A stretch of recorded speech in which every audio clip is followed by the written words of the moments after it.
अच्छा, आपने देखा था कि जो है oxygen that is bound to the haemoglobin, और जब ऑक्सीजन हीमोग्लोबिन से बाइंड कर जाती है तो उसको आप कहते हो ऑक्सी हीमोग्लोबिन। और जब ऑक्सीजन हीमोग्लोबिन मॉलिक्यूल के साथ बाइंड नहीं करती तो उसको आप कहते हो डीऑक्सी हीमोग्लोबिन। यहाँ ऑक्सीजन जो है वो ऑक्सीजन और कार्बन डाइऑक्साइड ब्लड में डिसॉल्व भी हो जाती हैं, और वो डिसॉल्व फॉर्म में भी ब्लड में टू द डिफरेंट टिश्यूज उनका जो एक्सचेंज है वो होता रहता है। ठीक है।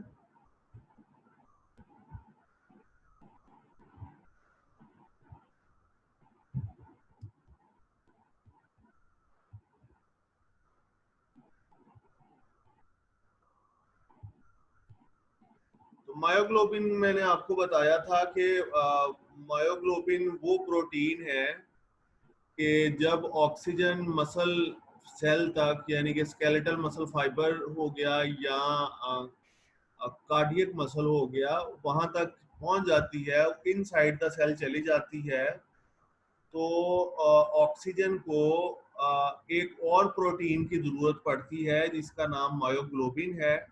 और वो जो प्रोटीन मायोग्लोबिन है वो माइटोकॉन्ड्रिया तक आपकी जो ऑक्सीजन है उसको लेकर जाता है। ठीक है। तो माइटोकॉन्ड्रिया आपका जो एक समझ लो कि powerhouse of the cell इसको कहा जाता है। जैसे आप के घर में लाइट चली जाती है तो जनरेटर लगा हुआ है जो कि इलेक्ट्रिसिटी प्रोड्यूस कर रहा है, तो same is the case with the mitochondria.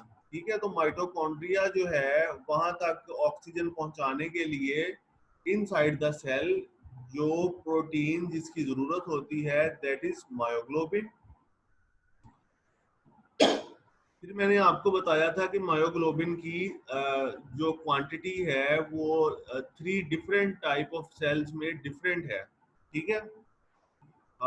जो हैं आपके slow Twitch fibres, slow Twitch fibres में ये बहुत लार्ज क्वांटिटीज में है, और स्मॉलर अमाउंट्स में है इन इंटरमीडिएट फाइबर्स, और वेरी लिमिटेड अमाउंट्स में है in the fast twitch fibres.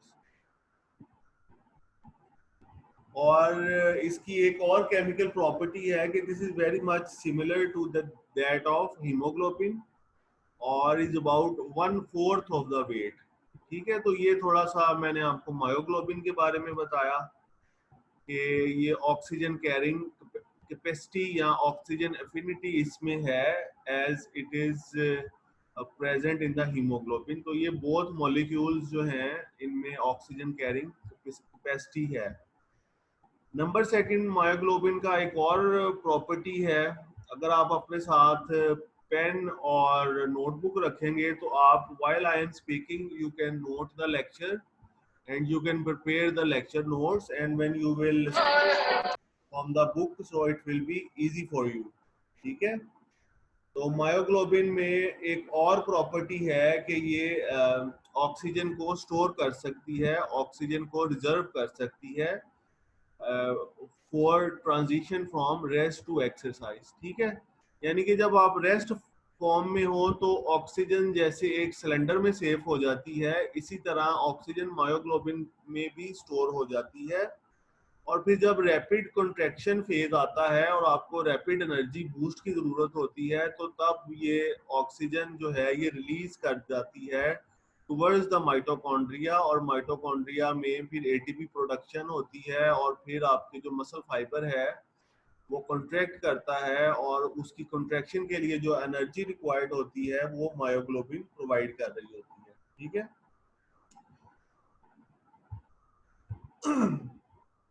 आज हम कोशिश करेंगे कि ये रेस्पिरेशन का चैप्टर जो यूनिट है वो हम कंप्लीट कर लें। नंबर सेकंड है कि carbon dioxide transport.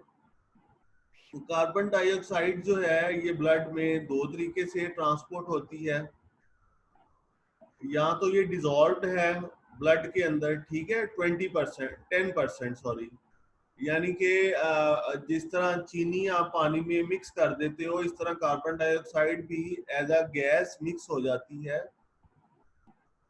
Carbon dioxide में भी प्रॉपर्टी है कि वो हीमोग्लोबिन के साथ, इसका सेकंड वे है कि ये हीमोग्लोबिन के साथ मिल जाती है, इसको आप क्या और फिर ट्रांसपोर्ट होती है इन द ब्लड। इसको 20% ऑफ द गैस जो है जो ट्रांसफर होती है इन द ब्लड वो हीमोग्लोबिन के साथ मिल जाती है, और इसको आप जो उसको आप ऑक्सी हीमोग्लोबिन कहते हो जब ऑक्सीजन मिलती है, तो इसको आप कहते हो कार्बेनी कार्बेमिनो हीमोग्लोबिन। ठीक है, कार्बेमिनो हीमोग्लोबिन, ठीक है, कार्बेमिनो। बस कार्बेमिनो का वर्ड आपने ऐड कर देना, कार्बेमिनो, और बाकी हीमोग्लोबिन का वैसे ही इसमें जाएगा वर्ड। ठीक है, और नंबर थर्ड फॉर्म है जो सबसे ज्यादा ट्रांसफर जिस फॉर्म में होती है carbon dioxide in blood, that is the bicarbonate. ठीक है, बाइकार्बोनेट के फॉर्म में जो ऑक्सीजन है वो ट्रांसफर हो जाती है इन द ब्लड। ठीक है,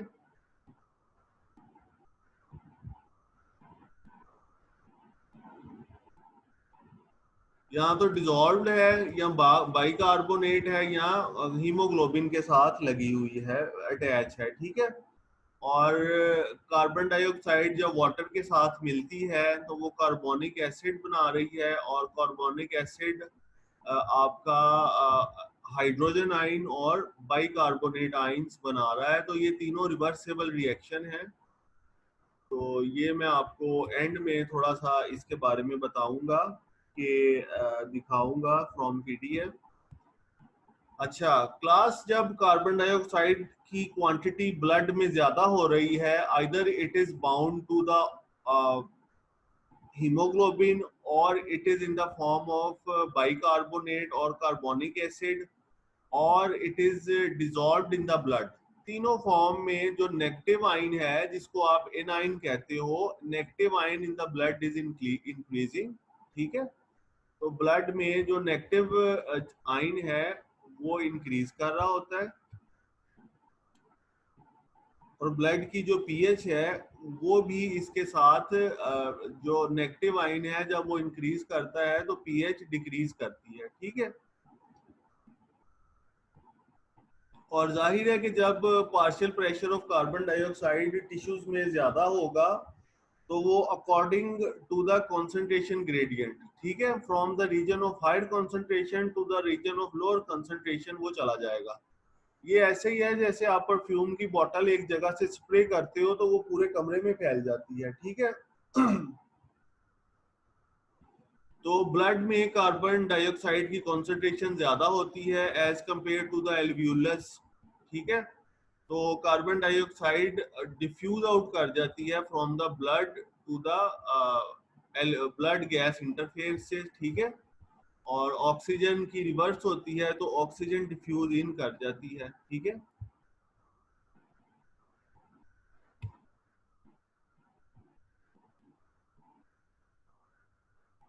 ऑक्सीजन डिसोसिएशन कर्व मैंने कहा था ये जरा बायोकेमिस्ट्री रिलेटेड टॉपिक है और मॉलिक्यूलर लेवल पे डिस्कशन है, तो इसमें आपको जाने की जरूरत नहीं है। अपनी क्लास म्यूट कर दें अपने आप को, सारी क्लास आता है आप लोग से म्यूट कर देता हूँ। मरियम मरियम नवीद का माइक ऑन है सर। चले मैंने आपको म्यूट कर दिया है सबको। नेक्स्ट क्लास ये तो आपने देख लिया कि ऑक्सीजन और कार्बन डाइऑक्साइड ब्लड में कैसे ट्रांसफर हो रही हैं to the tissues and specially to the lungs and blood and musculoskeletal system या मसल फाइबर में कैसे जा रही हैं। मायोग्लोबिन का रोल आपने देख लिया और उसका रोल देख लिया आपने, हीमोग्लोबिन का देख लिया, और डिसॉल्व्ड हैं और बाइकार्बोनेट का रोल आपने देख लिया। नेक्स्ट टॉपिक आपका है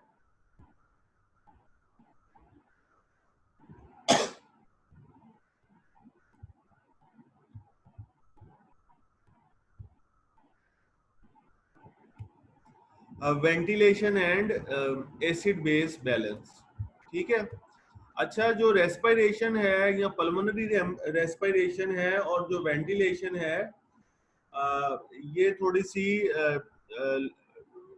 रिफाइंड टर्म है। जो वेंटिलेशन है ये थोड़ी सी रिफाइंड हो जाती है। जो रेस्पिरेशन है इसका आम बंदे को भी आप रेस्पिरेशन का नाम लोगे तो वो निजामी तनफ्फुस कहेगा या और रेस्पिरेशन को समझ जाएगा, लेकिन वेंटिलेशन का मतलब है ऑक्सीजन ने इनसाइड द बॉडी जाना है और कार्बन डाइऑक्साइड ने आउटसाइड द बॉडी जाना है। ठीक है, तो वेंटिलेशन का मेन मकसद है रिमूविंग एच आइंस या स्पेसिफिकली कार्बन डाइऑक्साइड की रिमूवल और ऑक्सीजन की diffusion inside of the body. ठीक है, अब देखो क्या होता है कि जब कार्बन डाइऑक्साइड इंक्रीज कर जाती है इन द ब्लड्स और इन द बॉडी फ्लूइड्स, इससे क्या होता है कि हाइड्रोजन आयन कंसंट्रेशन या एक्यूमुलेशन इंक्रीज हो जाती है, और उससे हाइड्रोजन आयन अगर इंक्रीज करेगा तो मैंने आपको बताया था एनाइन भी इसको कहते हैं, एनाइन भी इंक्रीज करेगा और नेगेटिव आयन भी इंक्रीज करेगा, और उसकी वजह से जो पीएच है वो डिक्रीज कर जाएगी। ठीक है, और इसका रिवर्स है कि जब कार्बन डाइऑक्साइड रिमूव होगी बॉडी से तो जो हाइड्रोजन आयन है वो डिक्रीज कर जाएगा और जो पीएच है वो इंक्रीज कर जाएगी। ठीक है, पीएच क्लास जब इंक्रीज हो जाती है तो बेसिक जो आपका लिक्विड है या आपकी जो ब्लड है वो थोड़ा सा हो जाता है, बेसिक हो जाता है। बेसिक का मतलब है थोड़ा सा चिपचिपाहट जिस चीज में आ जाए ना, जिस लिक्विड में चिपचिपाहट आ जाए तो उसका मतलब है कि उसकी जो पीएच है वो ज्यादा है।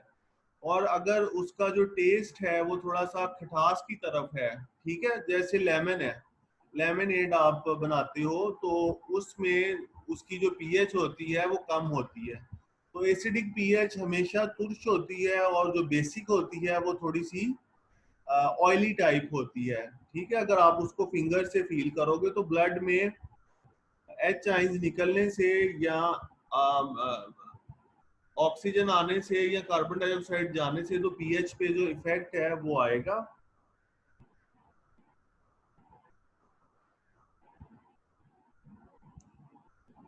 तो ये वही चीज है कि जो मैंने आपको पहले भी बताई है, अब दोबारा मैं आपको बता दी है। इसके आगे next topic is the ventilation and blood gas response to exercise. आज का क्लास लेक्चर थोड़ा सा लंबा हो सकता है क्योंकि लास्ट टाइम हमने इतना प्रोलॉन्ग डिस्कशन नहीं थी कर सके ड्यू टू इंटरनेट इशू।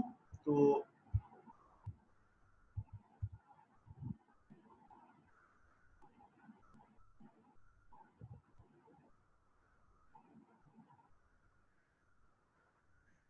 जब आप रेस्ट पे हो और जब आप वर्क कर रहे हो तो आपकी जो ऑक्सीजन कंसंट्रेशन है इन द ब्लड, ठीक है, वो थोड़ी सी डिक्रीज होती है और फिर वो मेंटेन रहती है एक स्पेसिफिक एंगल कर्व पे। ठीक है, इसके ऑपोजिट होता है ये। एट द एंड में आपको जो पीडीएफ दिखाऊंगा तो ये आपको इसकी समझ आ जाएगी। At the on the other hand जो कार्बन डाइऑक्साइड है उसका कर्व पहले मेंटेन रहता है ड्यूरिंग रेस्ट, फिर आप वर्क करते हो तो उसकी कंसंट्रेशन इंक्रीज कर जाती है, फिर वो डिक्रीज करके फिर उसी लेवल पर आ जाती है। तो ये वेंटिलेशन और का from rest to work transition में जो चेंजेस आती हैं ये हैं। इसके बाद जो टॉपिक है कि हॉट इन्वायरमेंट मैंने आपको पहले भी बताया था जब से एक्सरसाइज फिजियोलॉजी स्टार्ट हुई है कि आप किसी ऐसी इन्वायरमेंट में चले जाओ जहाँ पे हायर एल्टीट्यूड में जहाँ ऑक्सीजन की कंसंट्रेशन कम है, या आप हॉट ह्यूमिड वेदर में आप एक्सरसाइज करना शुरू कर दो तो it will be very difficult for you to do exercise as compared to when you are doing exercise in the cold environment or in the neutral environment। ठीक है, तो क्या मैकेनिज्म है, अंडरलाइंग मैकेनिज्म है कि जो आपको हॉट इन्वायरमेंट में एक्सरसाइज करने से आपको जो है वो ज्यादा आपको करना पड़ता है, वर्क ज्यादा करना पड़ता है।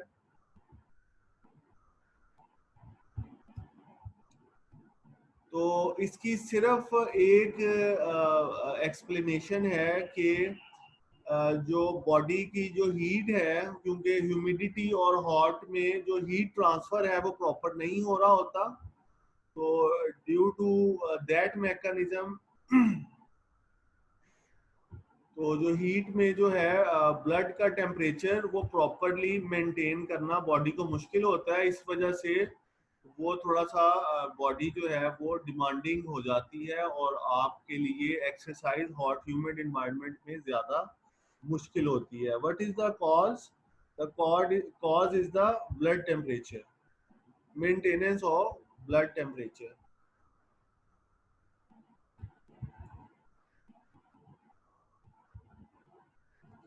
अच्छा, जब आप क्लास एक्सरसाइज शुरू कर देते हो तो उसमें आपके ब्लड में जो है वो एक्सरसाइज इंड्यूस्ड हाइपोक्सीमिया डेवलप हो जाता है, यानी कि एक्सरसाइज करने की वजह से आपके ब्लड में जो ऑक्सीजन कंसंट्रेशन है वो डिक्रीज हो जाती है। जाहिर है कि वो ऑक्सीजन आपके मसल सेल्स में आपके यूज हो रही होती है, दैट इज वाई उस ऑक्सीजन की कंसंट्रेशन डिक्रीज हो जाती है। अब आ जाता है क्लास समरी, आप इस टॉपिक की देख लेना, कंट्रोल ऑफ वेंटिलेशन या कंट्रोल ऑफ रेस्पिरेशन। ठीक है,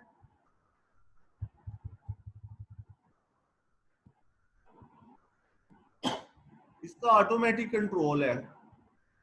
आपके बॉडी में केमोरिसेप्टर्स हैं और डिफरेंट और सेंट्रल रेस्पिरेटरी सेंटर्स हैं सेंट्रल। ठीक है, तो केमोरिसेप्टर्स आपकी बॉडी में सेंट्रल भी हैं और पेरिफेरल भी हैं, जो कि वेंटिलेशन को कंट्रोल कर रहे हैं। ठीक है,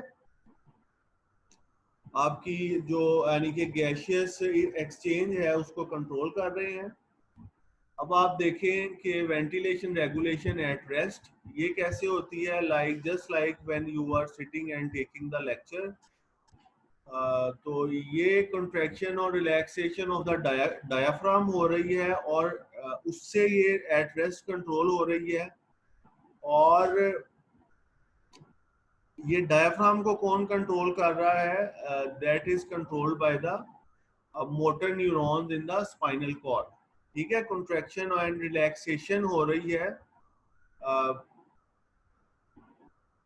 स्पाइनल कॉर्ड में, जो मोटर न्यूरॉन्स हैं वो इसको कंट्रोल कर रहे हैं आपके डायाफ्राम को, और आपके जो रेस्पिरेटरी मसल्स हैं वो भी एक्टिव हो जाते हैं। लेकिन जब आप एक्सर्ट ज़्यादा करते हो तो आपका डायाफ्राम भी ज़्यादा वर्क करता है और आपके जो रेस्पिरेटरी मसल्स हैं, एक्सेसरी मसल्स ऑफ रेस्पिरेशन या एक्सेसरी मसल्स ऑफ ब्रीदिंग, वो भी ज़्यादा एक्टिव हो जाते हैं। अब आप देखो कि रेस्पिरेटरी कंट्रोल सेंटर बॉडी में कौन कौन से हैं और वो कहाँ कहाँ पे हैं। ठीक है, तो मिडेला ऑब्लोंगेटा में और पोन्स में, यानी कि आपके ब्रेन स्टेम में रेस्पिरेटरी सेंटर है।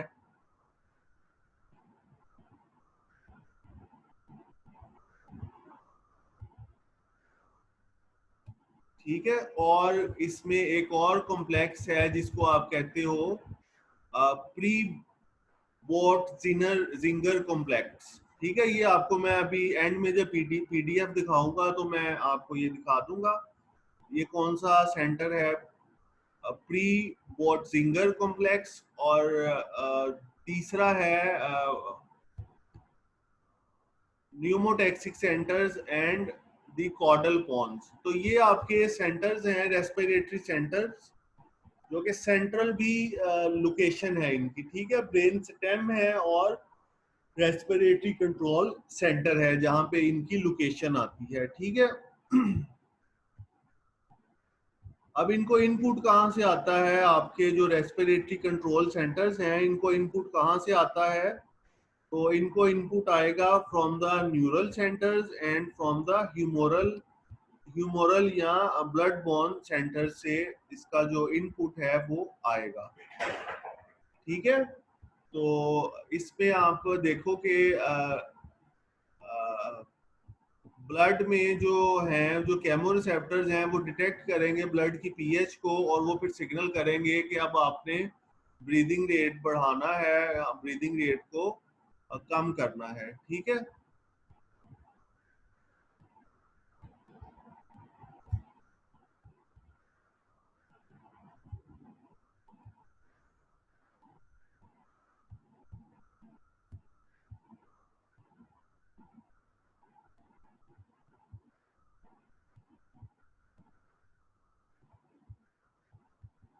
एओर्टिक बॉडीज और कैरोटिड बॉडीज ये भी आप लोगों ने पढ़ी हुई हैं, ठीक है। और इसके बाद आ जाता है neural input to the respiratory control centres. जो मेडुल्ला ऑब्लोंगेटा में और पोन्स में आपके रेस्पिरेटरी कंट्रोल सेंटर्स हैं, उन तक जो नर्व्स के थ्रू इंफॉर्मेशन जा रही है वो एफरेंट पाथवेज हैं, उनके थ्रू जा रही है। और वो एफरेंट पाथवेज हैं जो टुवर्ड्स द ब्रेन भी जा रहे हैं, यानी कि पोन्स और मेडुल्ला ही नहीं है, इनके ऊपर मोटर कॉर्टेक्स है। मोटर कॉर्टेक्स है आपके ब्रेन के, जहाँ तक ये जा रहे हैं, और ये फिर एक्टिवेट कर रहे हैं आपके स्केलेटल मसल्स को, जिससे आपकी जो रेस्पिरेशन है वो कंट्रोल हो रही है, ठीक है। अब आप इनकी थोड़ी सी लोकेशन देख लो केमिकल रिसेप्टर्स की। जो मेडुल्ला ऑब्लोंगेटा में है ये सेंसिटिव हैं टू द कार्बन डाइऑक्साइड के, ठीक है। और कार्बन डाइऑक्साइड जाहिर है कि पीएच को डिक्रीज करती है, एसिडिक पीएच को बढ़ाती है। फिर कैरोटिड बॉडी, अच्छा जो केमोरिसेप्टर मेडुल्ला ऑब्लोंगेटा में है उसको आपने सेंट्रल केमोरिसेप्टर कहना है, ठीक है। और फिर जो कैरोटिड बॉडी है और जो एओर्टिक बॉडी है उसको आपने पेरिफेरल केमोरिसेप्टर कहना है, ठीक है। कैरोटिड बॉडी, ठीक है, इसकी आपको लोकेशन पता ही है कि ये कैरोटिड आर्टरी में है, और एओर्टिक बॉडी आपकी एओर्टिक आर्टरी में गैंग्लियन की कलेक्शन है। फिर मसल के अंदर भी मैकेनो रिसेप्टर्स के अंदर जो मसल की कंट्रैक्टाइल एक्टिविटी है उसको इंक्रीज किया जाता है थ्रू द मोटर कॉर्टेक्स, ठीक है। यानी कि अब ब्लड में पीएच कम हुई, अब ब्लड की पीएच को नॉर्मल लेके आना है, तो वो रेस्पिरेटरी सेंटर ने सिग्नल दिया है मोटर कॉर्टेक्स को, और मोटर कॉर्टेक्स ने सिग्नल दिया है through the motor neurons to the mechano receptors.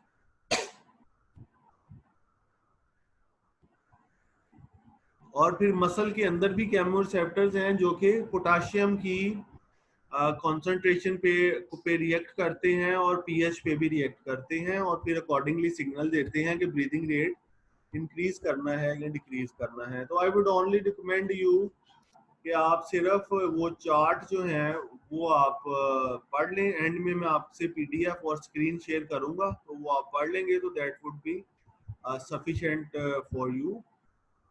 अच्छा, इसमें एक और पॉइंट आ जाता है कि जब आप एक्सरसाइज करते हो तो जिस तरह मस्कुलोस्केलेटल सिस्टम और कार्डियोवैस्कुलर सिस्टम बिल्ड हो जाता है, स्ट्रांग हो जाता है, और उसमें एडेप्टिव चेंजेस आ जाती हैं, is in contrast to lungs. Lungs में किसी किस्म की कोई एडेप्टिव चेंजेस नहीं आती। एक एलीट एथलीट है या एक सिंपल सीडेंटरी इंडिविजुअल है, दोनों का लंग तकरीबन सेम ही होगा। तो ये इसमें थोड़ा सा डिफरेंस है। तो ये बीच में रैंडम से टॉपिक्स हैं बुक में, जो कि आप को उनकी डिटेल्स में जाने की ज़रूरत नहीं है। तो अब मैं आपको अपनी स्क्रीन शेयर करता हूं और आपको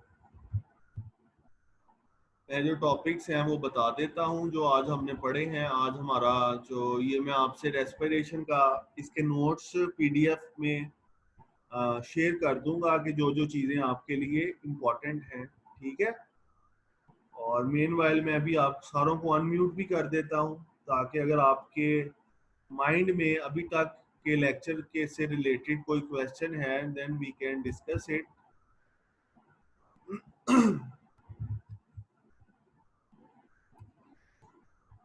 चलें जी, ठीक है। ये मैं आपको अब कर दिया है अनम्यूट। अब आप अपने आप को कर सकते हैं अनम्यूट। 50 सेकंड्स हैं, तो you can ask the questions.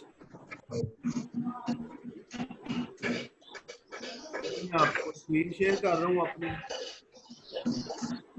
आ रही है स्क्रीन? अगर पीडीएफ नजर आ रहा है बुक का?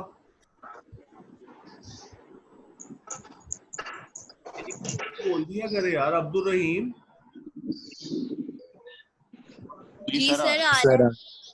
ये देखो, इधर से आज हमने ये स्टार्ट किया था टॉपिक, यहाँ से हमने पढ़ना शुरू किया है ऑक्सीजन ट्रांसपोर्ट इन मसल, ठीक है। मायोग्लोबिन से हमने स्टार्ट किया है, और फिर हमने ये कार्बन डाइऑक्साइड ट्रांसपोर्ट ये पढ़ी है। ये टॉपिक हाईलाइटेड फॉर्म में और क्रॉस करके जो टॉपिक अनइम्पोर्टेंट होंगे वो मैं आपको बता दूंगा।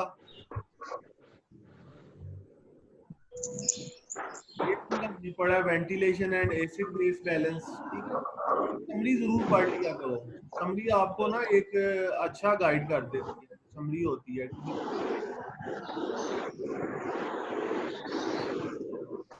ये सारा हमने पढ़ा, ventilation, ventilatory and blood gas response to exercise, यानी कि जब आप एक्सरसाइज करोगे तो क्या आएगा। और ये ग्राफ थे जो मैं आपको बता रहा था,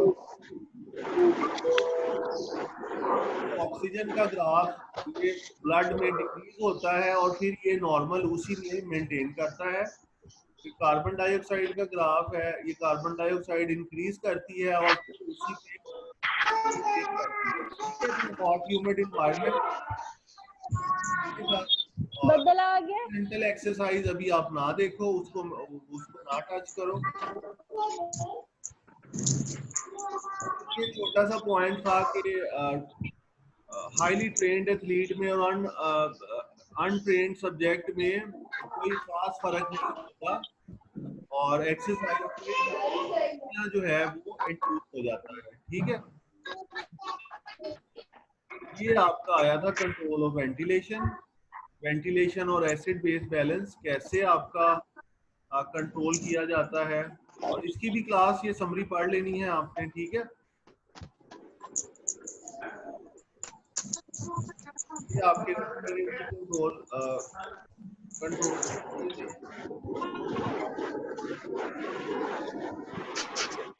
ये फिगर है आपकी ये वाली, ठीक है।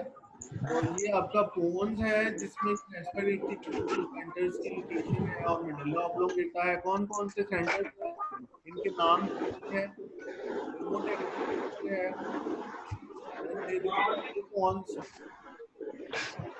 रेट्रो ट्रेपेजॉइड न्यूक्लियस, ठीक है। रेट्रो ट्रेपेजॉइड न्यूक्लियस है और फिर है pre border complex, pre what ginger, ठीक है। जिंगर का आपको पता ही क्या होता है, और प्री वॉट जिंगर, ठीक है। ये वर्ड्स को जब आप स्प्लिट करोगे तो ये आपके लिए इजी हो जाएगा इसको याद करना।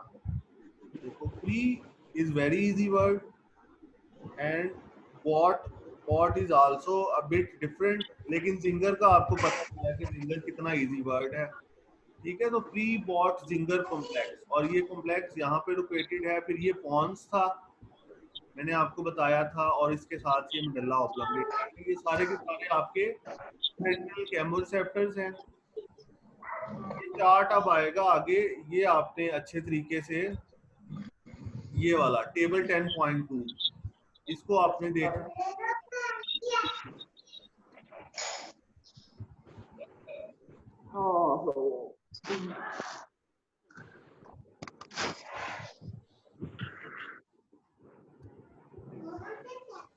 ठीक है। रिसेप्टर्स स्टिमुलस क्या मिल रहा है और कमेंट्स कर लेना, ठीक है। तो ये आपके क्लियर कर देगा, तो आगे टेक्स्ट में जाने की जरूरत नहीं।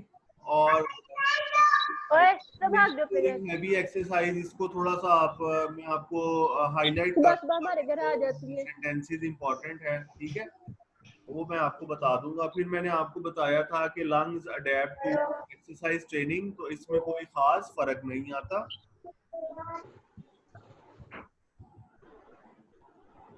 ये लास्ट टॉपिक है, इसमें डिटेल में जाने की जरूरत नहीं है।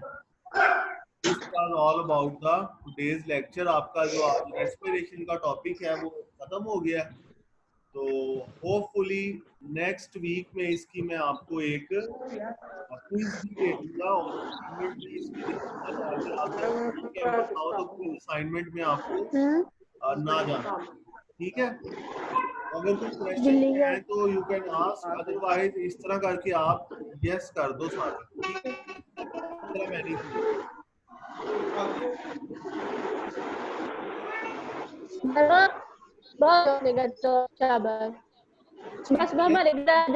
स्टूडेंट्स,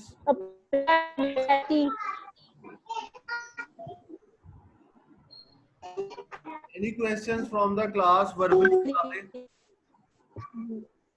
सर वो जो आपने चार्ट करने को कहा है उसका टेक्स्ट ना करें फिर। टेक्स्ट में से एक एक सेंटेंस कर लो, वो मैं आपको हाईलाइट कर दूंगा, ठीक है। ठीक, और इंक्रीमेंटल एक्सरसाइज में से वो ना कितना करो, करना है वो वो करना ना है नहीं? करो, इंक्रीमेंटल एक्सरसाइज ना करो। ठीक है। ये कोई 1200 पेजेस की बुक है, तो आप लोग इसमें बहुत ज्यादा आपको मुश्किल होगी अगर मैं आपको एक एक टॉपिक डिटेल से पढ़ाऊं, और वो एक एक टॉपिक आपके डिटेल से सिलेबस में है भी नहीं, ठीक है। तो आपने क्रैम नहीं करना बुक को, मैं आपको जो नोट्स हैं वो आज मैं आपको शेयर कर दूंगा 1 बाय 1, ठीक है।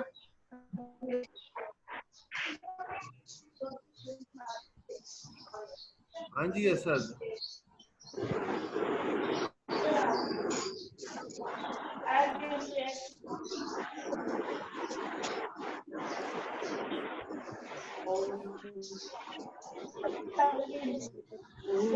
फातिमा ने सिर्फ किया है गुड को, आप सारे गुड को क्लिक कर दो, क्लास को एंड कर क्लिक कर दो, या फिर वर्बली मुझे कह दो कि सर या फिर I will end the class.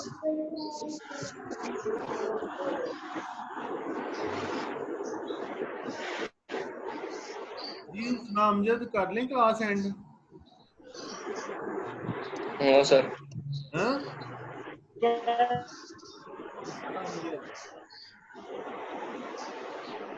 नामजद तो बैठी हुई ऑनलाइन हो के कहीं चली गई है।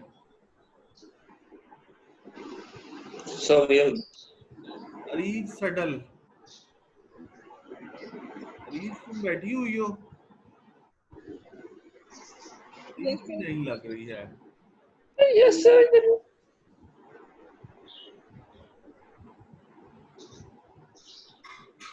चलें ठीक है, क्लास अब क्लास मीटिंग एंड कर देते हैं, ठीक है। आपको चूंकि कोई क्वेश्चंस नहीं आए, तो आए भी तो फिर आप मुझसे कोऑर्डिनेट कर लेना और पूछ लेना, ठीक है। Thank you very much for the class. Okay जी, अल्लाह हाफिज। माफिज। अल्लाह